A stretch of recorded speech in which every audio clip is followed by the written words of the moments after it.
السلام علیکم ورحمۃ اللہ وبرکاتہ۔ نحمده ونصلی علی رسولہ الکریم، اما بعد، فاعوذ باللہ من الشیطان الرجیم، بسم اللہ الرحمن الرحیم،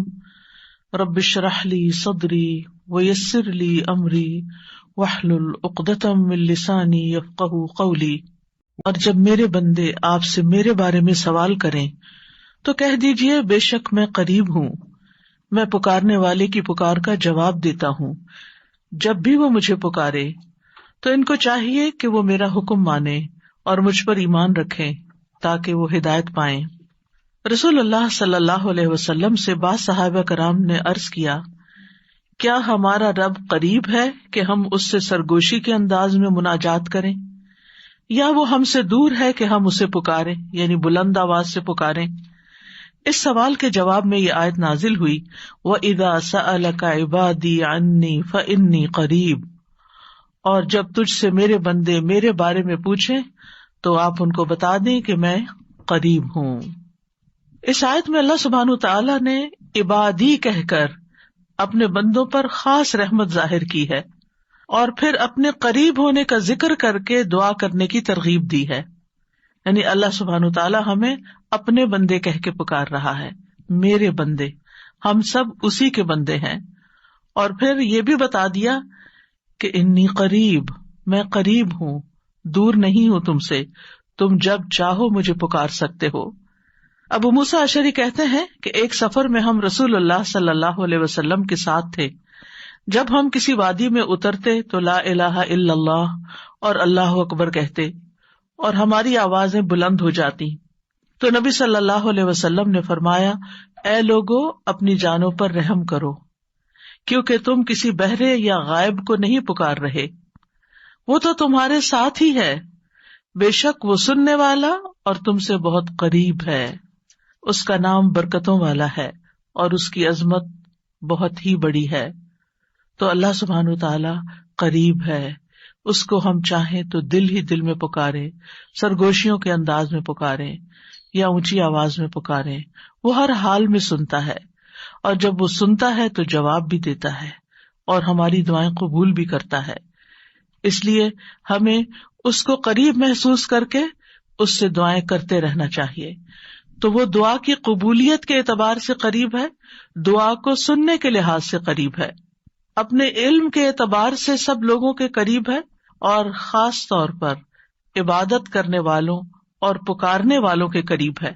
یعنی اس کا قرب دو طرح کا ہے، ایک عام قرب ہے جو سب کے لیے ہے، اور ایک خاص قرب ہے جو اس کے خاص بندوں کے لیے ہے، اور وہ خاص بندے جو عبادت گزار ہیں، جو اس کا ذکر کرتے ہیں، جو اس کے شکر کرنے والے ہیں۔ تو اللہ سبحانہ تعالیٰ ان کی دعاؤں کو قبول کرتا ہے، ان کی مدد کرتا ہے اور انہیں نیک کاموں کی توفیق عطا کرتا ہے۔ یہاں پر آپ دیکھ رہے ہیں کہ فَإِنِّي قریب کہہ کے بندے اور رب کے درمیان کوئی فاصلہ نہیں رکھا گیا اس اعتبار سے کہ کوئی اور واسطہ ہو۔ یہاں اللہ سبحانہ تعالیٰ نے جواب کو قل یا فقل کہہ کے نہیں فرمایا، جیسا کہ دوسری آیات میں آتا ہے۔ جتنے بھی سوال صحابہ کرام نے رسول اللہ صلی اللہ علیہ وسلم سے کیے تو ان کے جواب میں اللہ تعالیٰ نے فرمایا قل، آپ انہیں بتا دیجئے، لیکن یہاں پر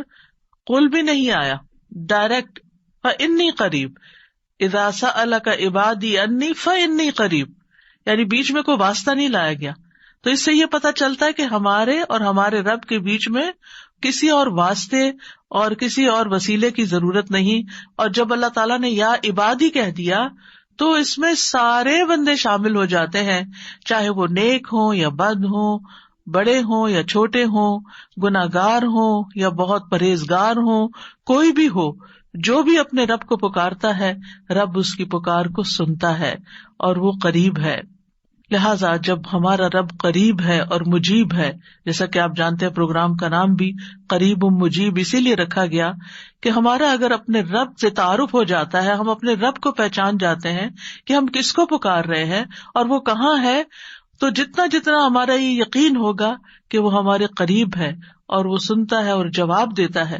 اتنی ہی زیادہ محبت اور توجہ کے ساتھ، اخلاص کے ساتھ ہم دعا کریں گے انشاءاللہ۔ اور پھر آپ دیکھیے کہ اللہ تعالیٰ ہماری دعاؤں کو ضائع نہیں کرتا. اجیب دعوت الداعی اذا دعانی، مطلب یہ ہے کہ جو بھی مجھ سے مانگتا ہے وہ کچھ پا کے ہی لوٹتا ہے، وہ نامراد نہیں ہوتا. جیسے زکریا علیہ السلام نے کہا تھا کہ وَلَمْ أَكُنْ بِدُعَائِكَ رَبِّ شَقِيًّا، کہ اے رب تجھے پکار کر تو میں کبھی بدبخت ہوا ہی نہیں، کبھی مایوس ہوا ہی نہیں، کبھی محروم ہوا ہی نہیں. جب بھی تجھے پکارا تجھ سے کچھ پا ہی لیا. تو اس لیے ہر دعا کرنے والے کو یہ یقین ہونا چاہیے کہ ہماری دعا ضرور سنی جائے گی، کیونکہ شیطان انسان کے دل میں یہ وسوسہ ڈالتا ہے کہ تمہاری دعا قبول نہیں ہوگی. نہیں بھائی، ہر ایک کی دعا قبول ہوتی ہے اگر وہ صحیح معنوں میں اپنے رب کو پکارتا ہے، وہ دعاؤں کو سنتا ہے اور جواب بھی دیتا ہے. ضرورت اس بات کی ہے کہ ہم اپنے دل کو حاضر کر کے اللہ سے مانگیں، اخلاص کے ساتھ مانگیں، اور قبولیت کے جو اوقات ہیں یا جو علامات ہیں ان کو سامنے رکھتے ہوئے مانگیں. اور پھر ساتھ یہ بھی کہا گیا فَلْيَسْتَجِيبُوا لِي وَلْيُؤْمِنُوا بِي لَعَلَّهُمْ يَرْشُدُونَ، کہ انہیں چاہیے کہ وہ بھی میری بات مانیں. یعنی اگر یہ چاہتے ہیں کہ میں ان کی دعائیں قبول کروں تو پھر انہیں بھی چاہیے جب میں انہیں پکارتا ہوں